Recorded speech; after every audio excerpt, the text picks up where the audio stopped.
प्यारे साथियों नमस्कार, स्वागत है आप सभी का आपके अपने प्यारा सा YouTube channel science vision coaching में।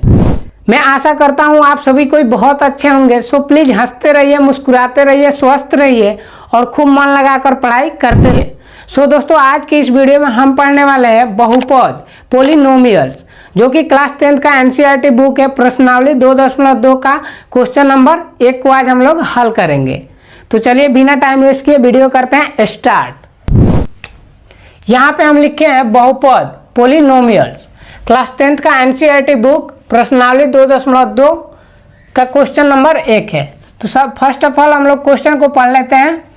क्वेश्चन है, निम्न द्विघात बहुपदों के शून्य ज्ञात कीजिए और शून्यांकों तथा गुणांकों के बीच के संबंध की सत्यता की जांच कीजिए।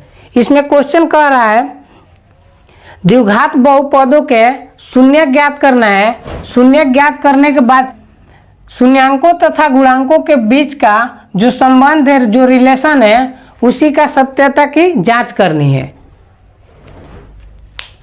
तो चलिए क्वेश्चन को देख लेते हैं। यहाँ पे क्वेश्चन है x² - 2x - 8।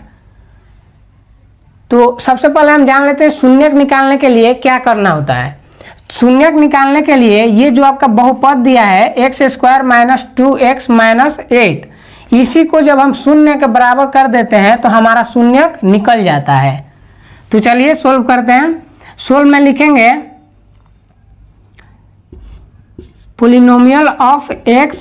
यहाँ पे पॉलिनोमियल ऑफ x क्यों लिख रहे हैं? क्योंकि इसमें सभी में x का स्वरूप है। यहाँ भी x² है, यहाँ भी x है, इसलिए यहाँ पे हम x लिख रहे हैं।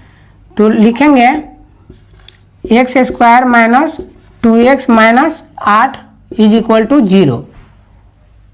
उसके बाद से क्या करेंगे, यहाँ पे सबसे पहले हम गुणांक लिखेंगे।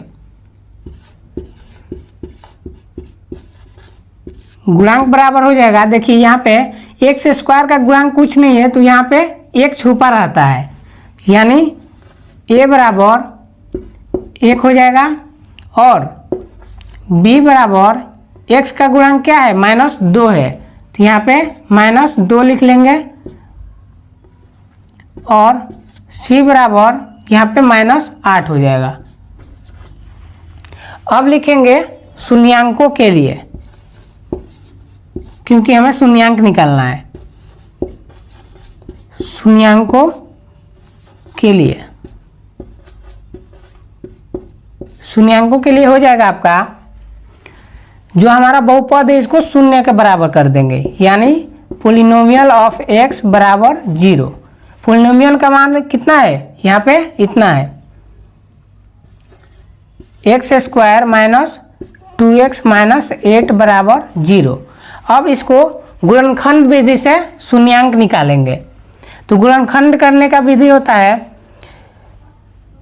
जो x² का गुणांक है फर्स्ट और लास्ट में गुणा करते हैं। गुणा करने के बाद उसका फैक्टर करते हैं। फैक्टर करने के बाद हमारा गुणा करने पे 8 आना चाहिए और जोड़ने या घटाने पे हमारा यहाँ का मान आना चाहिए। ठीक है, तो एक बार हम कर लेते हैं। यहाँ पे 8 का गुणा जब x² का गुणांक 1 है, तो 8 का गुणा जब 1 से करेंगे तो हमारा 8 होगा। यहाँ पे हम 8 लिख लेंगे। 8 का जब हम फैक्टर करेंगे 2 मर्त में जाएगा, 2 चौका 8। अब यहाँ पे 4 का गुणा जब 2 से करेंगे तो 8 तो हमारा ये आ जा रहा है, और 4 में से 2 घटाएंगे तो हमारा बीच वाला भी मान आ जाएगा 2। तो यहाँ पे लिख लेंगे, ध्यान दीजिएगा, x² - 4 - 2 इंटू में x। अब लिखेंगे -8 = 0। अब इसको लिखेंगे x² - -4, और x का जब गुणा करेंगे तो -4x हो जाएगा। और माइनस प्लस 2 का गुणा जब x से करेंगे तो हमारा +2x हो जाएगा, और -8 बराबर 0। उसके बाद लिखेंगे इस सब में से देखेंगे कि कॉमन क्या चीज़ है। यहाँ पे देखिए x² है और यहाँ पे भी x है, तो यहाँ से हम x को कॉमन कर लेंगे, बाहर कर लेंगे। x को जब बाहर कर लेंगे तो यहाँ पे हमारा x बचेगा 1x और माइनस 4x में से x को जब कॉमन कर लिए तो यहाँ हमारा 4 बचेगा, प्लस ये इसमें से +2 को कॉमन करेंगे तो हमारा x बचेगा और माइनस 2 का जब इसमें भाग देंगे 8 में तो 2 चौका 8, यहाँ पे 4 हो जाएगा बराबर 0। अब ये दोनों चीज़ सेम है तो इसको एक बार लिखेंगे x माइनस 4, अब लिखेंगे x प्लस 2 बराबर 0। अब इस दोनों को बारी बारी से 0 के बराबर करेंगे। तो यहाँ पे हम कर लेते हैं, यहाँ पे है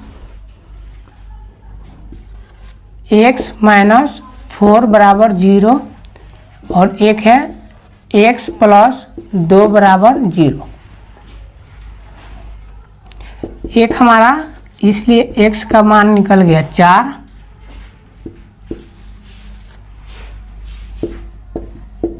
और एक हमारा x का मान निकल गया, ये बराबर का उधर जाएगा तो -2। अब ये आपका हो जाएगा अल्फा बराबर 4 और ये हो जाएगा आपका बीटा बराबर -2।